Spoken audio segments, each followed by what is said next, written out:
دیکھیے کامل صاحب بالکل اسحاق بابی اس میں مین سرگنا تھا, ماسٹر مائنڈ وہ تھا. جب صابر منا پکڑا گیا تھا, جو D G I S P نے پریس کانفرنس میں بتایا تھا کہ جو بڑا دہشت گرد تھا, اس کے بعد اسحاق بابی ابھر کر سامنے آیا لشکر جنگوی کی جانب سے. کلعدم جو تنظیم ہے اس کی ملاقات نئی بخاری سے ہوئی, تو اس نے کہا کہ جی اب کراچی میں وارداتیں کرنی, ہمارا اہم جو ہے صابر منا پکڑا گیا ہے. تو اس نے کہا کہ جی میں اکیلا اتنا بڑا کام نہیں کر سکتا. اس پر نئی بخاری نے اس کو کہا, جو رپورٹس ہیں, کہ تم چھوٹا گروپ بناؤ تاکہ تمہاری گرفتاری نہ ہو. اب وہی کیا گیا. اس نے عاصم کیپری کا نام لیا, وہ ریلیز ہوا. 2 افراد تھے جو ٹارگٹ کلنگ کرتے تھے, چھلاوا بنے تھے انٹیلیجنس ایجنسیوں کے لیے, سی ٹی ڈی کے لیے, پولیس کے لیے. اور یہ اتنے شاطر تھے کہ جب یہ واقعہ فائرنگ کا واقعہ کرتے تھے تو الگ الگ اسلحہ استعمال کرتے تھے تاکہ پولیس کو چکمہ دے سکیں کہ کراچی میں کوئی 10-12 گروپ ہیں جو مل کر یہ کراچی میں دہشت گردی کی وارداتیں کر رہے ہیں.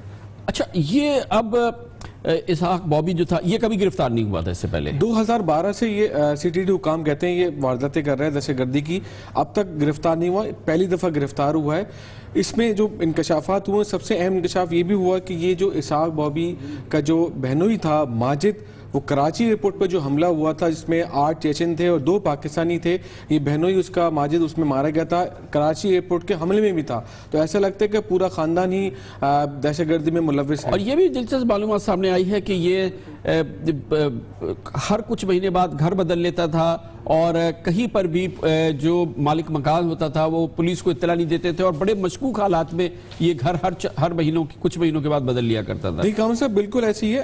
اگر ہم کریڈٹ دیں سی ٹی ڈی کو, ان کو خراج تحسین پیش کریں, انہوں نے ایک جیسے گرفتار ہوا اس کی ریکی شروع کی, اور راجہ عمر خطاب اس کے انچارج جو ہے وہ اس کے کر رہے تھے. اسلام اللہ عباسی نے کہا کہ جی ہم نے مکمل 4 مہینے لگائے, 4 ماہ میں یہ 7 گھر بدلے تھے, ہر گھر کا 3 ماہ کا کرایہ دیتا تھا, اور ہر 25ویں دن یہ گھر چھوڑ دیتا تھا. اور حیران کن طور پر جس گھر مالک کو, کسی کو اس نے آج تک اپنا شناختی کارڈ نہیں دیا, کچھ بھی نہیں دیا. بس لوگ پوچھتے تھے کام کیا کرتا ہے, تو کہتا تھا میں ٹیشو پیپر اور شاپنگ بیگ سپلائی کا کام کرتا ہوں. جان بوجھ کے لیاقت آباد میں رہتا تھا تاکہ وہاں کسی کی نظر نہ پڑے. اور جیسے کہ آپ نے خود بتایا کہ امجد صابری جن کو قتل کر دیا گیا, وہ اس کی نشاندہی بھی عاصم کیپری نے کی تھی, کیونکہ عاصم کیپری کہا جاتا ہے کہ امجد صابری کے 4 گلیاں چھوڑ کے رہتا تھا. اس نے کہا جی یہ بہت آج کل چیزیں پڑھ رہا ہے جو ہمیں ناپسند ہے, اس لیے اس کے خلاف کارروائی کی. اس نے اکسایا تھا اسحاق بابی کو, دونوں نے مل کے. اور یہ تمام وہ کیس ہے جس میں 2 موٹر سائیکل سوار ہوتے ہیں, جو وہ ملٹری پولیس پہ بھی حملہ ہوا, جو ملٹری کے دوسرے 2 اہلکاروں پہ حملہ ہوا, جو اورنگی میں پولیس والوں پہ حملہ ہوا, جو امجد صابری پہ حملہ ہوا. ان سب کی سی سی ٹی وی فوٹیج ہے, اور ان میں سب میں 2 موٹر سائیکل سوار ہیں جو ہیلمٹ پہنے ہوئے ہیں, اور وہ عاصم کیپری اور اسحاق بابی ہوتے تھے. دیکھیں بالکل بھی بات ثابت ہوئی ہے. جو ملٹری پولیس کے جو جوان شہید ہوئے تھے اس میں آپ نے جیسے خود بتایا کہ اسحاق بابی پیچھے بیٹھا تھا, اور آگے عاصم کیپری. عاصم صرف موٹر سائیکل چلانے کا ماہر بھی ہے, فائرنگ کا ماسٹر جو ہے وہ ہے اسحاق بابی. وہ تمام نشانے خود لگاتا تھا, وہ کسی پہ بھروسہ نہیں کرتا تھا. اگر یہ کہا جائے کہ جی صابر منا کے بعد پوری کراچی کی کمانڈ اسحاق بابی کے پاس تھی, تو تفتیش کار جو ہیں وہ کہتے ہیں اس بات پہ کہ بالکل ایسے ہی تھا. اب بڑے پولیس مطمئن ہے کہ ٹارگٹ کے لیے کم ہو جائے گی, لیکن ختم نہیں ہوگی. پولیس کا یہ بھی کہنا ہے, ہم دوسری چیزیں بھی دیکھ رہے ہیں. لیکن کامل صاحب سب سے امپورٹنٹ بات یہ ہے کہ اس میں اسحاق بابی جب یہ واقعہ کرتا تھا, اس نے جب بلدیہ کا فائرنگ کا واقعہ رینجرز کے اہلکار شہید کیے, وہ اسلحہ الگ استعمال کیا, اور آخر میں جو فوجی جوان شہید کیے تھے پارکنگ پلازا میں, یہاں اس نے ایم ٹیز چھپانے کے لیے, تاکہ کیونکہ اسلحہ میچنگ ہوتا تھا, اسلحہ میچنگ نہ ہو پائے, اس لیے اس نے ایسا کیا. لیکن پولیس نے تمام مسئلے کی میچنگ کے بعد کل اتنی بڑی بھرپور, اور اس نے یہاں پارکنگ پلازا میں جب فوجی اہلکاروں کو شہید کیا تو نیچے گلوز پہن لیے تھے تاکہ اس کی ایم ٹیز جو ہیں وہ اس گلوز میں ہی آ جائیں. وہ فائرنگ بیگ کہلاتا ہے. جب آپ دہشت گرد فائر کرتے تو سارے ایم ٹیز اس بیگ میں جمع ہوتی ہیں, وہ باقاعدہ ایک بیگ ہوتا ہے, اور وہ اس طرح اس میں 9mm رکھی جاتی ہے. آپ اگر بائک پہ جا رہا ہے کوئی دہشت گرد تو پتہ بھی نہیں چلتا اس کے ہاتھ میں بیگ ہے, 9mm ہے, کیا ہے. تمام وارداتیں یہ دونوں مل کے کرتے تھے. تمام ہیلمٹ, اسلحے کی رکھوالی کا کام بھی اسحاق بابی کے پاس تھا. وہ یو پی ایس میں چھپا کے اسلحہ رکھتا تھا تاکہ پتہ نہ چلے اسلحہ کدھر ہے, اور اسلحہ فائرنگ کے بعد وہ خود لے جاتا تھا اور عاصم کیپری کو الگ بھیج دیتا تھا. اور یہ یو پی ایس کہاں ہوتا تھا؟ یہ ایک جہاں یہ لیاقت آباد میں رہائش پذیر تھا وہاں ایک قریبی کہا جاتا ہے کہ جب لوگ نماز پڑھنے جاتے ہیں وہاں رکھا جاتا تھا تاکہ کسی کو شک بھی نہ ہو کہ یو پی ایس کے اندر یہ اسلحہ موجود ہے، اور وہ آرام سے وہ جب بھی واردات کرنی ہوتی تھی وہ اسلحہ نکالتا تھا، ہیلمٹ پہنتے تھے اور اسی طرح جیکٹ بھی تبدیل کرتے تھے۔ سی ٹی ڈی نے جو کارروائی کی ہے اس میں تمام چیزیں وہ برآمد ہوئی ہیں جو ان کے پاس سے ملی ہیں، وہ ایسی ایسی فہرستیں ملی ہیں جس میں دہشت گردوں کو چھڑانے کے بارے میں بھی لکھا ہے کہ کون جیل میں، کون سی جیل میں کون ہے کون نہیں ہے، کس کو جلدی چھڑوانا ہے۔ بہت بہت شکریہ ریحان ہاشمی ہمارے ساتھ تھے۔ بہت بڑی کامیابی، دہشت گردی کے خلاف جنگ کی بہت مؤثر کارروائی تھی جو کہ کل سندھ پولیس نے رپورٹ کی ہے۔ اس کارروائی پر اور اس 2 رکنی گروہ کی اور سرپرستی کے حوالے سے ہم بات کرتے ہیں، اور اس کے لیے ہمیں جوائن کیا ہے inspector general police Sindh police کے سربراہ جناب اے ڈی خواجہ نے۔ بہت بہت شکریہ اے ڈی خواجہ صاحب، کل یہ بہت مؤثر اور بھرپور کارروائی لگتا ہے کہ یہ ہوئی ہے، ظاہر ہے کہ اس کے اثرات بھی ہوں گے، مگر یہ بتائیے گا کہ 2 لوگ عاصم کیپری اور اسحاق بابی، یہ 2 رکنی گروہ تھا، یہ اس کے تانے بانے یا اس کے شیلٹرز یا اس کے ماسٹر مائنڈ یا یہ کسی کے ہاتھوں میں کھیل رہے تھے، اس کے بارے میں ہمیں کچھ پتہ نہیں ہے، یہ کہ یہ 2 ہی لوگ مل کے اپنے سکور سیٹل کر رہے تھے؟ دیکھیں کامران بھائی، یہ ایک باضابطہ طور پہ ایک بہت بڑا گروپ تھا جس کو نعیم بخاری ہیڈ کر رہے تھے پہلے، اور جس میں ان 2 آدمیوں کے علاوہ آپ صابر منا کے مصنع تھا، ماجد، حشام اور ایک اور سواتی لڑکا ہے جو رکشہ چلاتا تھا، اور اس کے بعد پھر اس میں یہ 2 لڑکے اسحاق اور کیپری تھے جو پرانے اس میں ممبرز تھے، جس میں نعیم بخاری ہے وہ اریسٹ ہوا، 2 ایئرپورٹ اٹیک میں مارے گئے۔ اس کے بعد ایک سواتی لڑکا جو ہے اس میں ابھی تک وہ ایبسکانڈر ہے، اور اس کی نام کی ڈیٹیلز ہمارے پاس ہیں لیکن اب آپ کے ساتھ شیئر نہیں کر سکتے۔ وہ صرف ایک واردات میں ان کے ساتھ تھا جس میں رینجرز کے اہلکار شہید ہوئے تھے، اور اس کے علاوہ یہ جتنی بھی وارداتیں کر رہے تھے صرف یہ 2 ہی آپس میں وارداتیں کر رہے تھے، اور انہوں نے بڑا ایک منظم طریقے سے یہ سارا کام کیا اس پورے عرصے میں، جس میں انہوں نے بہت ہائی پروفائل کلنگز کی۔ اس میں زیادہ پرومیننٹ شخص ہے اسحاق بابی، اس میں سب سے انٹرسٹنگ بات یہ ہے کہ یہ کبھی پولیس کے ریڈار پہ نہیں آیا، یہ کبھی اریسٹ نہیں ہوا تھا پولیس کے پاس۔ جی، یہ اس سے پہلے کبھی بھی اریسٹ نہیں ہوا، اور جس طرح آپ نے سنا، ریحان نے آپ کو تفصیل بتائی کہ ہر 2 مہینے بعد جب یہ اپنی رہائش تبدیل کرتے ہیں تو وہ نہ لوکل پولیس کے ریڈار پہ آ سکتے ہیں، نہ پڑوسیوں کو ان پہ کوئی شک ہوتا ہے، اس لیے میرا خیال ہے کہ یہ بچتا رہا، بڑا انٹیلیجنٹ اور سمارٹ اس نے کام کیا تھا۔ لیکن یہ جو اس میں چیز ایک اور سامنے آئی وہ عاصم کیپری کے حوالے سے کہ اتنا خطرناک یہ دہشت گرد تھا، یا آپ کے پاس گرفتار ہوا 2013 میں اور 2015 میں یہ اس کی بیل ہو گئی، اور بیل بھی باقاعدہ پلان کے تحت ہوئی ہے، اور اس گروپ کو بنانے کے لیے اسحاق بابی سے عاصم کیپری کو جوڑنے کے لیے یہ باقاعدہ بیل کرائی گئی۔ پولیس کا سسٹم اور جو ہمارا لا اینڈ آرڈر کا نظام ہے، یہ اس حوالے سے اس نے کیا آپ کو لیسن دیا، اور اس کے آفٹر ایفیکٹ میں آپ کر کیا رہے ہیں آپ لوگ؟ کیونکہ پتہ نہیں اور کتنے لوگ اس طرح سے رہا ہو جاتے ہیں اور یہ چیزیں سامنے آتی رہتی ہیں۔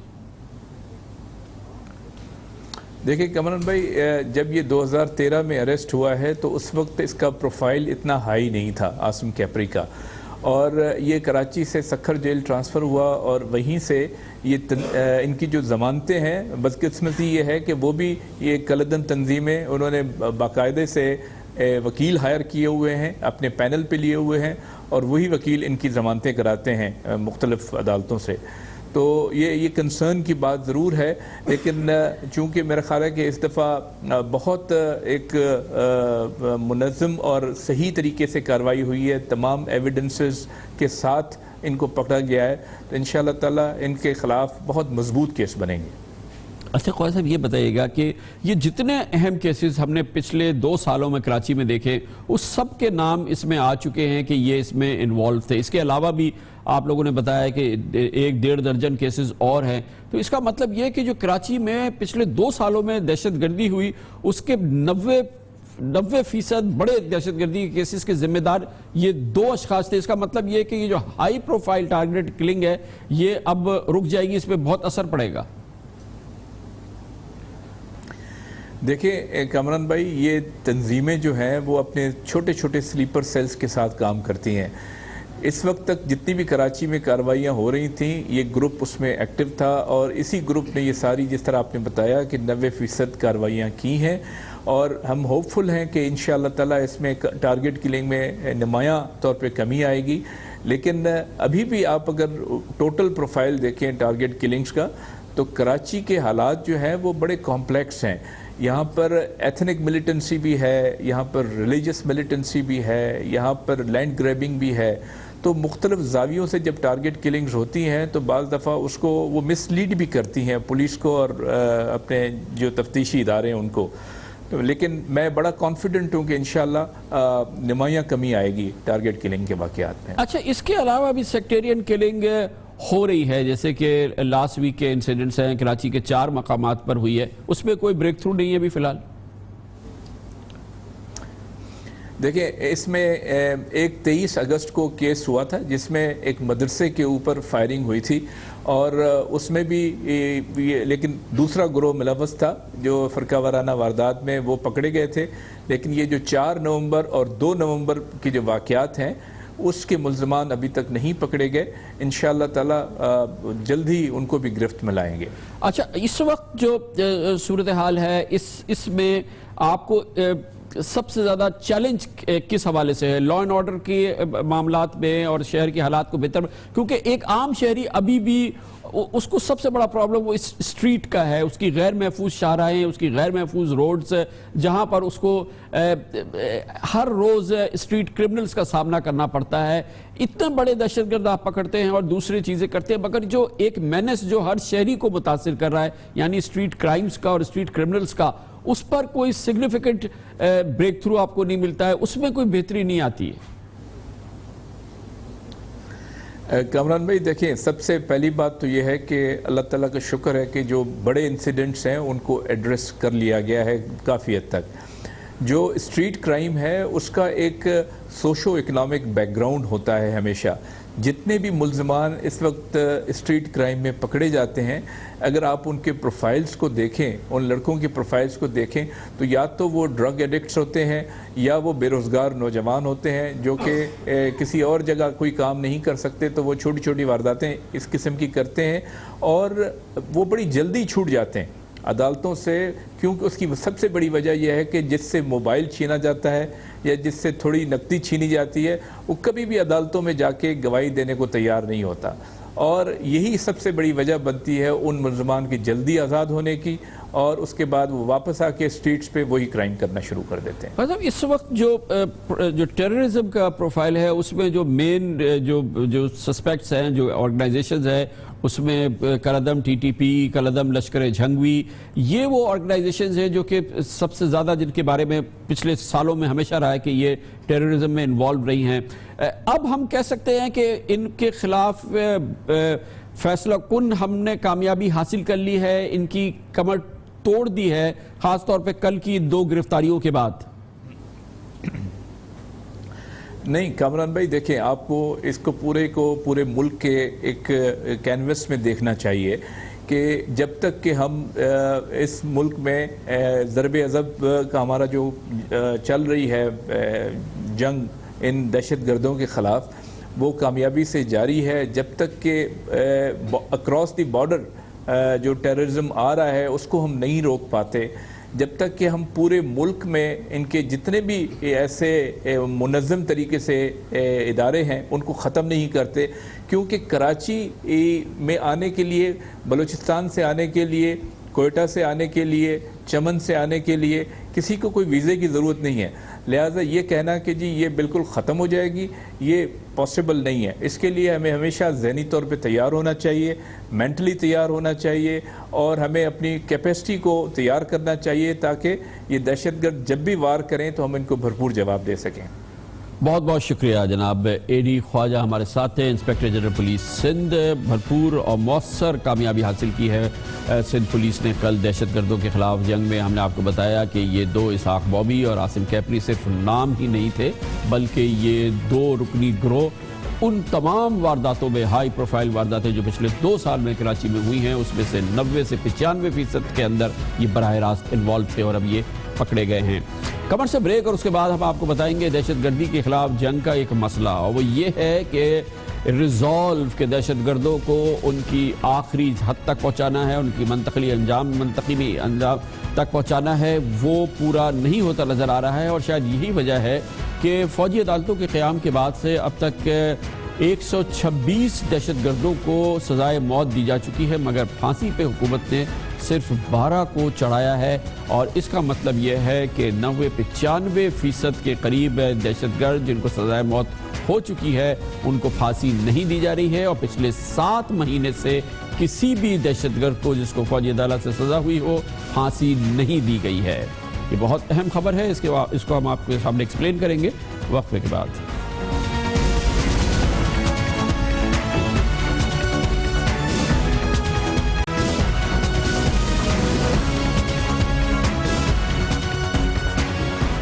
دہشت گردی کے خلاف جنگ کی وہ تیزی نظر نہیں آتی جو 2 سال پہلے نظر آتی تھی۔ نیشنل ایکشن پلان پر اس کے کلیدی نکات پر عمل ہوتا نظر نہیں آ رہا ہے، اور لگتا یہ ہے کہ حکومت کی ول، اس کی طاقت، اس کے عزم میں کمی آئی ہے، اس میں وہ جوش و جذبہ باقی نہیں رہا ہے جو کہ 2 سال پہلے جب دہشت گردی کے خلاف جنگ شروع کی گئی تھی، آپریشن ضرب عزم آگے بڑھا تھا، وہ جو نظر آتا تھا وہ اب نہیں ہے۔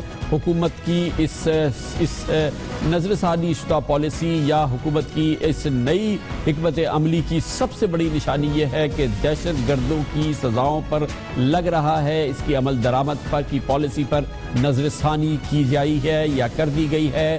شاید یہی وجہ ہے کہ پچھلے 7 ماہ گزر گئے ہیں، فوجی عدالتوں سے سزا پانے والے کسی دہشت گرد کو پھانسی نہیں دی گئی ہے۔ گزشتہ 7 مہینے سے فوجی عدالتوں سے سزا پانے والے کسی دہشت گرد کو پھانسی پہ نہیں چڑھایا جا سکا ہے۔ فوجی عدالتوں سے سزائے موت پانے والے 126 دہشت گردوں میں سے حکومت نے اب تک صرف 12 مجرموں کو پھانسی کی سزا دی ہے اور ان کی سزاؤں پر عمل درآمد کیا ہے۔ 126 کو فوجی عدالتوں سے سخت ترین، کڑے ترین جو دہشت گرد ہیں، بدترین دہشت گرد، ان کو گرفتار کیا گیا، ان پہ مقدمے چلے، فوجی عدالت نے ان کو سزائے موت دی۔ 126 ایسے دہشت گرد ہیں جن کو سزائے موت ہو چکی ہے، لیکن حکومت نے اب تک صرف 12 دہشت گردوں کو پھانسی پہ چڑھایا ہے۔ 114 مجرمان اب تک تختہ دار پر نہیں پہنچ سکے ہیں، اور یہ وہ مجرمان ہیں جنہوں نے پاکستان کے خلاف، اس کے سیکیورٹی فورسز کے خلاف، اس کے شہریوں کے خلاف، اس ملک کے خلاف بدترین دہشت گردی کی ہے۔ ان کے خلاف جرائم ثابت ہو چکے ہیں، پھانسی کی سزائیں دی جا چکی ہیں، مگر 114 ملزمان ہیں جن کو پھانسی نہیں دی گئی ہے۔ ملٹری کورٹس کی بھی میعاد اب ختم ہونے میں صرف 2 مہینے رہ گئے ہیں، اور یہ ایک اہم موڑ ہے اس وقت دہشت گردی کے خلاف جنگ میں۔ سانحہ آرمی پبلک اسکول تھا جس کے بعد یہ دہشت گردی کے خلاف ہماری قوم جاگی تھی، ہماری حکومت جاگی تھی، لیکن جیسے جیسے سانحہ آرمی پبلک اسکول کی یاد ہم سے جدا ہوتی گئی، ایسے لگتا ہے کہ دہشت گردی کے خلاف جنگ کی تیزی میں کمی آتی گئی ہے۔ یہ پچھلے سال جنوری کو آئین میں 21ویں ترمیم کر کے 2 سال کے لیے ملک بھر میں فوجی عدالتیں بنائی گئی تھی، اور ملٹری کورٹس کے قیام کے بعد پہلی بار جب سزائے موت پر عمل درآمد ہوا تھا 2 اپریل 2015 تھی، جب 6 دہشت گردوں کو سزائے موت سنائی گئی تھی، ان کو پھانسی چڑھایا گیا تھا۔ پھر 12 دسمبر 2015 کو سانحہ آرمی پبلک اسکول کے 4 سہولت کاروں کو، اور 30 مارچ 2016 کو یعنی کہ اب سے تقریباً 7 ماہ قبل پشاور میں 13 فوجیوں کے قتل میں ملوث 2 دہشت گردوں کو پھانسی کی سزا دی گئی تھی۔ یہ آخری بار تھی جب پھانسی کی سزا دی گئی، اور پچھلے 7 ماہ سے یہ عمل غیر اعلانیہ طور پہ معطل ہے اور پھانسی کی سزاؤں پہ عمل درآمد نہیں ہو رہا ہے۔ نیشنل ایکشن پلان جو کہ دہشت گردی کے خلاف اس جنگ کا سب سے بڑا قومی ایکشن پلان ہے، اس کا پہلا نقطہ ہی یہی تھا کہ سزا یافتہ مجرمان کی پھانسیوں پر فوری عمل درآمد کیا جائے گا۔ یہ پہلا نقطہ تھا نیشنل ایکشن پلان کا جس پر کہ عمل درآمد اب عملاً اور غیر اعلانیہ معطل ہو چکا ہے۔ نیشنل ایکشن پلان کا دوسرا نقطہ یہ تھا کہ دہشت گردی کے مقدمات کا جلد فیصلہ کیا جائے گا۔ ایسا لگتا ہے کہ یہ پورا معاملہ اس وقت معطل ہو گیا ہے۔ ہوا میں معلق ہو گیا ہے، اور یہی وجہ ہے کہ یہ دہشت گردی کے خلاف جنگ بہت بڑا خطرہ بھی ہو گیا ہے، اور شاید اس کو ٹریک سے اتار دے گا یہ پورا عمل جو کہ اس وقت نظر آ رہا ہے۔ پچھلے سال 28 جنوری سے 5 اگست تک سپریم کورٹ میں درخواستوں کی وجہ سے فوجی عدالتوں کی جو کارروائی تھی وہ نہیں ہو سکی تھی، جبکہ اس سال 4 مہینے تک فوجی عدالتوں سے سزا یافتہ 16 مجرموں کی سزائے موت کے خلاف نظر ثانی کی اپیلیں سپریم کورٹ میں زیر سماعت تھی۔ ٹھیک ہے، سپریم کورٹ میں کیونکہ یہ معاملہ گیا تھا وہاں زیر سماعت تھی، لیکن سپریم کورٹ نے 2 ماہ سے زائد کا عرصہ ہو گیا ہے، 29 اگست کو ان تمام درخواستوں کو مسترد کر دیا ہے، فوجی عدالتوں کی سزاؤں کو، ان سزائے موت کو درست قرار دے دیا ہے، مگر اس کے باوجود بھی عمل شروع نہیں ہو سکا ہے۔ 7 مہینے ہو گئے ہیں دہشت گردوں کو سزائے موت نہیں دی جا رہی۔ حالانکہ اپنا فیصلہ سناتے ہوئے چیف جسٹس آف پاکستان جناب جسٹس انور ظہیر جمالی نے کہا تھا کہ فوجی عدالتوں نے فیئر ٹرائل کے تمام تقاضے پورے کیے، مجرموں کو دفاع کا پورا موقع دیا۔ ملٹری کورٹس کے کسی جج کی کسی ملزم کے ساتھ ذاتی دشمنی یا جانبداری کے شواہد سامنے نہیں آئے۔ یہ نہیں کہا جا سکتا کہ فوجی عدالتیں کے سزائے موت کے فیصلے ناکافی یا کمزور شواہد پر مبنی تھے۔ یہ بہت اہم آبزرویشن تھی جو سپریم کورٹ آف پاکستان کی جانب سے چیف جسٹس آف پاکستان کے حوالے سے سامنے آئی تھی، جس میں انہوں نے یہ بھی کہا تھا کہ مجرمان کی مقدمات ایسی نوعیت کے تھے جن کا ٹرائل صرف فوجی عدالتوں میں ہی ہو سکتا تھا۔ یہ سب آبزرویشن سامنے آئی۔ سپریم کورٹ نے دہشت گردوں کی فوجی عدالتوں سے جو سزائے موت ہوئی تھی اس کو چیلنج کیا تھا سپریم کورٹ نے، جس کو مسترد کیا گیا، لیکن پاکستان میں اس وقت عملاً دہشت گردوں کو سزائے موت دینے کا، ان کو پھانسی پہ چڑھانے کا عملاً معطل ہے، غیر اعلانیہ ہے، غیر سرکاری طور پہ یہ عمل ہوا ہے، مگر بہت ہی اہم اور سنگین معاملہ ہے۔ ملٹری کورٹس کے قیام کے اگلے روز ہی جب یہ اس وقت گرما گرمی تھی، جوش تھا، جذبہ تھا، وزیر داخلہ جناب چودھری نثار علی خان نے دعویٰ کیا تھا کہ پھانسیوں کی سزاؤں پر اب عمل درآمد کیا جائے گا۔ پھانسیوں پر تیزی سے عمل ہوگا، ہم وہ کچھ کریں گے جو پاکستان کے مفاد میں ہوگا اور جو ہمارے قانون اور آئین میں درج ہے، اور انشاءاللہ تعالی اس عمل کو تیزی سے آگے بڑھایا جائے گا، کیونکہ پچھلے 8 سال سے یہ کام رکا ہوا تھا۔ یہ اسٹیٹ کی ذمہ داری ہے اور ہماری ذمہ داری ہے کہ کوئی گناہگار بچ نہ سکے جس نے دہشت گردی کا ارتکاب کیا ہے۔ پاکستان میں پروسیکیوشن یعنی تفتیش کی کمزوریاں اور نظام انصاف کی پیچیدگیاں اور پھر دہشت گردوں کے خلاف یہ جنگ ظاہر ہے کہ بڑا مسئلہ بن گیا ہے، اور یہی وجہ ہے کہ انتہائی خطرناک ملزمان بھی رہا ہو جاتے ہیں، اور وہ ان کے خلاف کیس ثابت نہیں ہو پاتے۔ اس کی بہت بڑی مثال کل کراچی میں سامنے آئی تھی جب انتہائی مطلوب دہشت گرد عاصم عرف کیپری کی شکل میں گرفتاری ہوئی، اور یہ بات سامنے آئی کہ یہ شخص تو دراصل دہشت گردی کے بدترین کیسز میں 2013 میں گرفتار بھی ہوا تھا۔ اس کے پاس سے خودکش جیکٹس بھی ملے تھے، بہت بڑی تعداد میں ہتھیار بھی ملے تھے، دہشت گردی کی بڑی وارداتوں کا اس نے اعتراف بھی کیا تھا، اور محض 2 سال کے اندر وہ ضمانت پر رہا ہو گیا تھا، اور یہی بات جو تھی وہ سامنے آئی تھی کل، اور اس وجہ سے یہ پورا معاملہ وہ ملزمان جن کو پکڑ لیا جائے، جن کے کیسز چل جائے، جن کو سزائے موت بھی ہو جائے اور پھر ان کو پھانسی نہ دی جائے، اس کا مطلب یہ ہے کہ اس وقت حکومت اس معاملے میں کم از کم 2 رائے سے ہے، یا اس نے اپنی پالیسی کو نظر ثانی کی ہے۔ بہرحال حقیقت یہ ہے کہ پچھلے 7 مہینے سے 112 ملزمان کو پھانسی ہو رہی ہے، مگر پچھلے 7 مہینے سے پھانسی کی سزا پر کسی دہشت گرد کو پھانسی پہ نہیں لٹکایا گیا ہے، اور پھانسی کی سزا پر عمل درآمد نہیں کیا گیا ہے۔ ملٹری کورٹ سے جن مجرموں کو اب تک سزائے موت سنائی گئی ان میں army chief general Raheel Sharif نے ان کی سزاؤں کی توثیق بھی کی ہے، مگر ان کو پھانسی نہیں دی گئی ہے۔ ان میں سانحہ آرمی پبلک اسکول کے 4 سہولتکار شامل ہیں، اس میں 132 بچے ہمارے شہید ہوئے تھے۔ سانحہ صفورہ کے مجرمان شامل ہیں جس میں 18 خواتین سمیت 45 افراد جاں بحق ہوئے تھے۔ یہ 8 مجرمان ہیں، ان کو سزائے موت ہو چکی ہے فوجی عدالتوں سے۔ اس کے علاوہ راولپنڈی پریڈ لین مسجد پر نماز جمعہ کے دوران یہ حملہ کیا گیا تھا جس میں 38 نمازی شہید ہوئے تھے، 57 زخمی ہوئے تھے۔ ان کے ملزمان کو سزائے موت سنائی جا چکی ہے، مگر اس پر عمل درآمد نہیں ہو پایا ہے۔ ناگا پروت پر دہشت گردوں کے حملے میں غیر ملکی